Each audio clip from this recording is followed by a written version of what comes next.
Ikaze rero mwese abadukurikiye mu kanya gatoya aha turi kuri stade Amahoro hagiye kubera umukino ugiye guhuza kipe ya Rayon Sport yakira kipe ya APRC mukino wa championnat ugiye kuzihuza mukino wa 47 ugiye guhuza aya makipe rugamba rukomeye cyane tugiye kureba muri aka kanya gato cyane.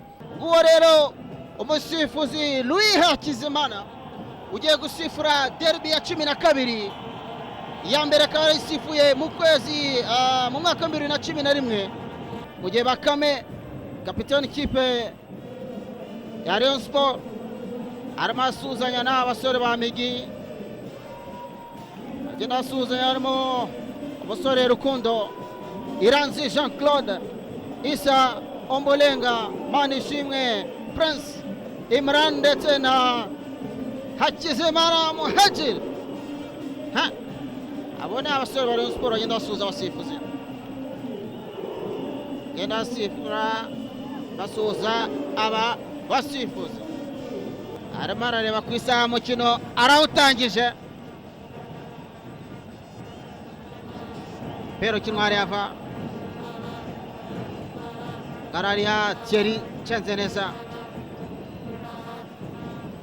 pira kwa Ange Chenzenezaria Gondagurana ya Shasi ahereza Diara ariko pira hanze. Aha munsi arakazi gakomeye hagati ya Piero umusore Rugwiro na Diara. Nibyo nakazi gakomeye cyane ko Romario imikino yose Diara amaze gukina na APR abahanganye na Rugwiro Herve, nukuvuga ngo mu mikino ine kuba Diara amaze gutsinda ibitego bitatu hari ikintu Diara aba amurushaho. Nibaze yuko na Rugwiro nawe abashaka kuvuga ati no reka nikosore debe ko uyu musore nshobora kumubuza gukina, ubushize yarabikoze, reka turiwe no kuri uyu munsi ese Rugwiro araza kubuza Diara gukina. Aya penalty ari imbere Diara bati Siraonga warariye. Ikintu umuntu akwibazaho match nkingi kwiha umwana Prince akagera na partnership na Rugwiro Herve Aria ni ibintu benshi bakunze kwibaza ko bati ni match ifite uburemere bukomeye, ariko kugeza buriya mwana abyitwaramo neza. Nibyo abyitwaramo neza, kandi burya umukinnyi mwiza ni ari umubonera akurira kuri match ngizi ngizi. Uvuze ngo experience, ntabwo experience izagirira kuri bench. Ni byiza rero iyo umutoza muri samufashe akamushyira hariya, noneho kuba bafite wenda couverture ya Migi imbere yabo bituma Prince agira icyizere akaba ashobora gukina neza. Aya pera shaka gutera hariya imbere yari nikomeye, ni corner ya mbere Isa Bigirimana yenda akora mu nshundura. Aya Bakame hagati muhagarare neza Mwagera Hakizimana Jebye Bakame asubiza imbere pera azamuka neza Trio neza hagati Gabel Kurane hariya Jebye pera shaka hariya kwa Shasira ariko anga barashaka contre attaque zihuse. Nibyo ubona ko Rayon Sport barashaka contre attaque zihuse, kandi Romario Nahimana Shasir kuva yaza mu Rwanda ubona ko n'umukinnyi mwiza muri Rayon Sport, ariko nta kintu kinini abafasha iyo bakina na APR. Byatumye rero ubona ko uyu musore uyu munsi yakaniye nawe aravuga ati reka none nanjye ntange contribution yanjye kuri match ikomeye nk'iyi. Tanga Eric renga mpira hariya ati subiza aho ngaho.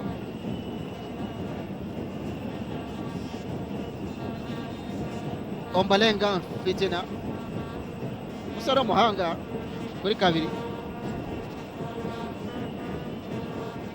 Ombolenga Fitina hagati egera hino arawarenguye mpira rutanga usubizayo ati wewe warenguye mpira wo gushyirwa hasi. Prince agiye kutera tanze mpira imbere Garagaruka imbere Prince ashira ku mutwe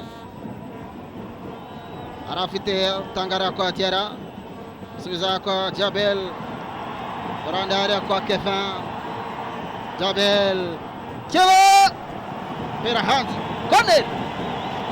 Romario urabona ko ibintu Rayon Sport twavugaga Jabel, Kevin ndetse na Shassir ni abantu bari muri offensive cyane. Equipe ya APR bagomba kwiga uburyo bwo gukupa trajectoire y'imipira igenda ikinwa n'aba basore, bagakora block nziza hagati ku buryo imipira bagenda banahana itagera imbere. Pera kwa Piero Tefafa, Kimenyi asubiza imbere, shyira hagati, Pera safe,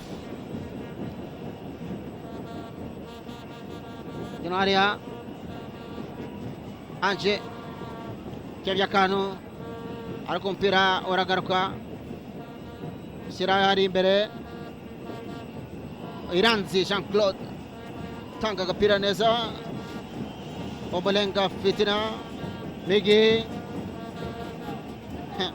baba kwitonda hariya, Kimenyi Yves isema kohereza mugenzi hariya Emmanuel, Kevya Kanu ku ruhande, Emmanuel hariya zamuka gakinye nabi, pera hanze,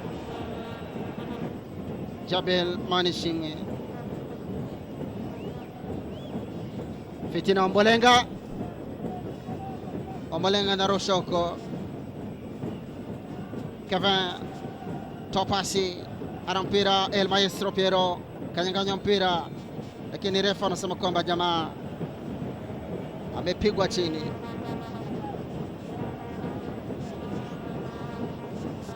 Leo kuna shughuli kubwa sana kati ya Diarra na Hervé Rugwiro. Anakwenda kumimina free kick.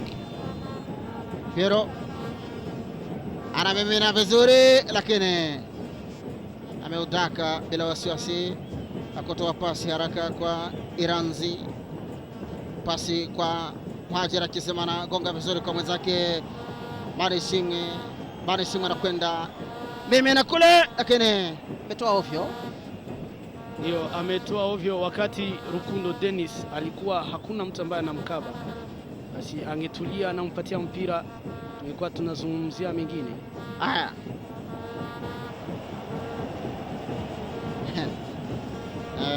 Kevin anatoa nje, Manishimwe gonga vizuri, anapanda, amechezwa, lakini refa anasema usilete ujanja hapa, ina ujanja mwingi kukosede wawe.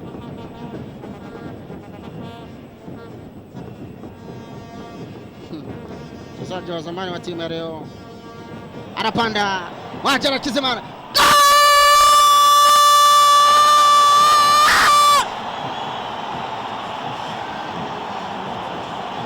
Muhajir Hakizimana anaweka kinani goli la kwanza, likiwa ni goli la 68 katika ligi kuu, mechi ya 47, gitego cyiza cyane. Muhajir Hakizimana usize igitego cye cyiza cyane, niyo mama kosa akozwe hariya, igitego kibaye icya 68 ikipe ya PRFC mu mikino 47 ya shampiyona. Nibyo ubona Piero ukinnye nabi cyane, atakaza umupira mu buryo butari bwo, ariko nanone wavuga Rayon Sport uburyo batangiyemo umupira.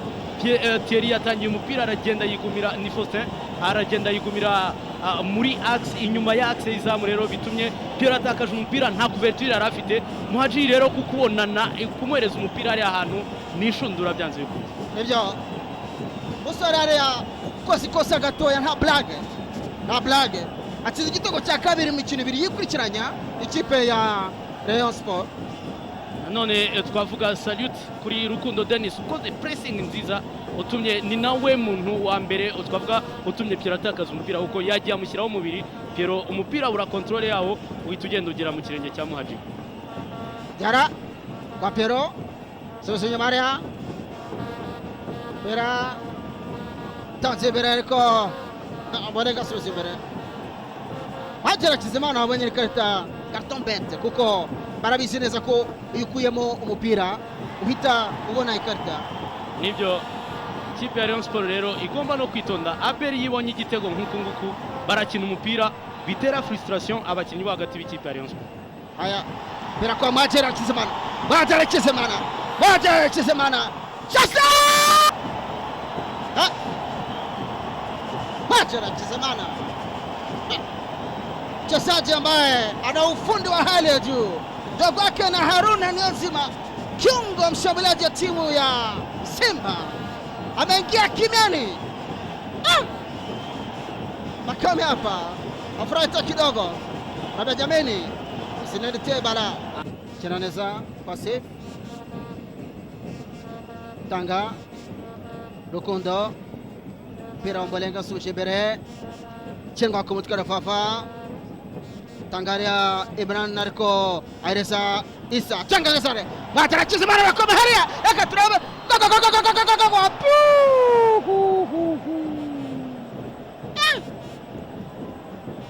yaracheka nukugenge urano kuntu ikipe ya Rayon Sport irimo itakaza imipira muri zone mbizikane, ikipe ya APR bagahita bakora contre attaque Fafa isa nkeka ko yarakoze ibintu byari bikenewe nuko umupira ugiye ku ruhande gatoya.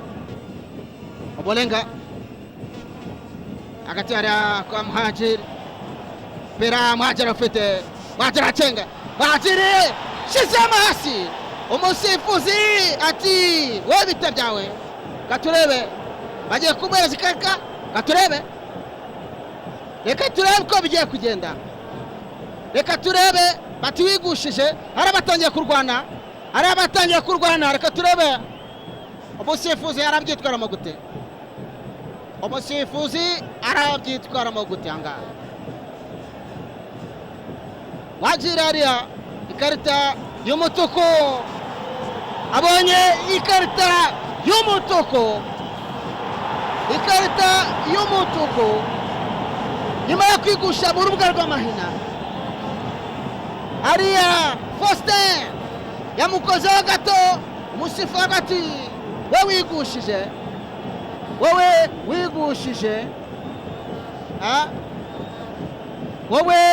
wigushije ati ikarita y'umutuku. Iyi karita iba ya karindwi umugabo Lu atanze muri derby ya APR na Rayon Sport. Ni karita karindwi, anatoa kadi ya 7 katika derby yake ya 12. Ameshatoa kadi 6, ya leo ni kadi ya 7 katika mtanange huu derby Rayon Sport na APR. Hii ni kadi ya 4, nyekundu ambayo ameshawapa Rayon Sport. Wameshapata kadi 3 nyekundu. Hii ni mechi yake ya 12 mwamuzi huu Hakizimana Lu. Amefunga goli zuri, lakini akapata kadi ambayo hastahili kupata baada ya kuvua jezi, kadi ya kijinga njano.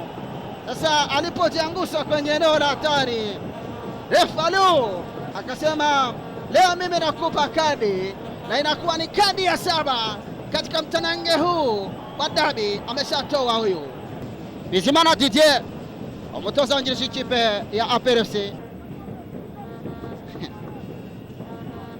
Anajipanga leta ndefu kule, anaokoa, bado mechi inachezwa, mpira anao Rutanga na sakata kule, lakini ameamua kuanguka chini bwana. Tazama jinsi alivyomimina. Kwani cross nzuri, ilikuwa cross nzuri, lakini Vidichi hakupanda na kasi. Mashabiki hapo walikuwa wameanza kusangilia, wanafikiri kwamba labda bao itaingia. Kimenyive kwa chini, kajiumiza yeye mwenyewe, anagagaa chini, wakati FA na anapewa huduma na wadha wake.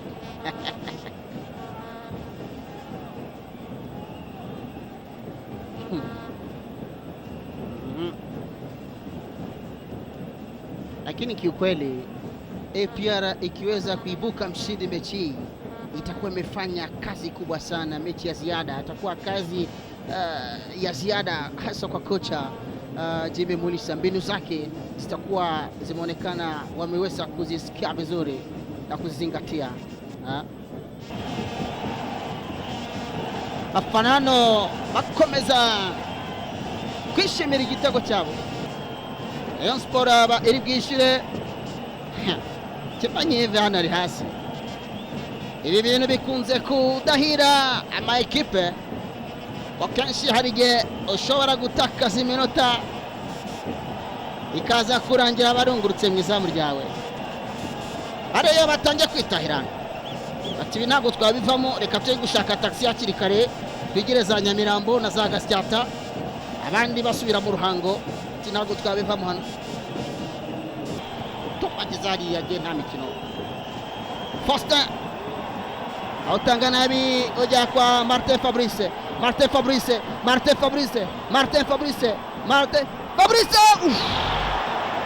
Tatse nabi cyane, ati nari kubigenza gute? Bakamena asubira inyuma ati reka nkore icyo bita dernier souffle, ashyira umupira ari imbere, mpira urarangiye.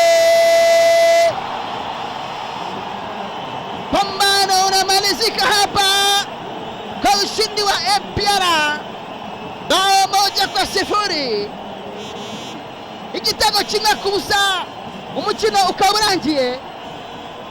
Umutoza Karekezi wari umaze gutsinda imikino 2 kontre ikipe ya APRC, akabanganyije na Jimmy Mulisa nawe utsinze ikipe ya Rayon Sport undi mukino ahura na Karekezi Olivier.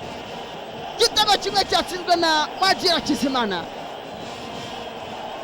ku munota 26, igitego cyabaye icya gatatu muri rusange. Mwagira Kizimana atsinze ikipe ya APR, atsinda ikipe ya Rayon Sport. Cyambere mbabwire ko yagitsindana mu ikipe ya Mukura bakina amarushanwa ya Stockton. Hano abakina ikipe ya Rayon Sport kuri bench barabaye cyane, Shasiri na Himana na bagenzi be. Statistique cyo zitwerekana uko umukino urangira igitego kimwe ku busa cya APRFC. Rayon Sport kashise mu izamu amashoti agera kuri 2, hanyuma APRFC ikagera ishoti rimwe 7 hanze, Rayon Sport 3 APRFC. Kone 5 Rayon Sport 1 ikipe ya APRFC. Amakosa ni 10 kuri Rayon Sport 9 APRFC. Akaba barari inshuro enye ikipe ya Rayon Sport 3 APRFC. Amakarita y'umutuku y'umuhondo ni 3 kwa ikipe ya Rayon Sport, akaba ari amakarita 4 ku ikipe ya APRFC. Na karita y'umutuku Rayon Sport abonye, APRFC abonye 1. Kuyobora umukino muri rusange possession du ballon yari 58% Rayon Sport 42% ku ruhande rw'ikipe ya APRFC.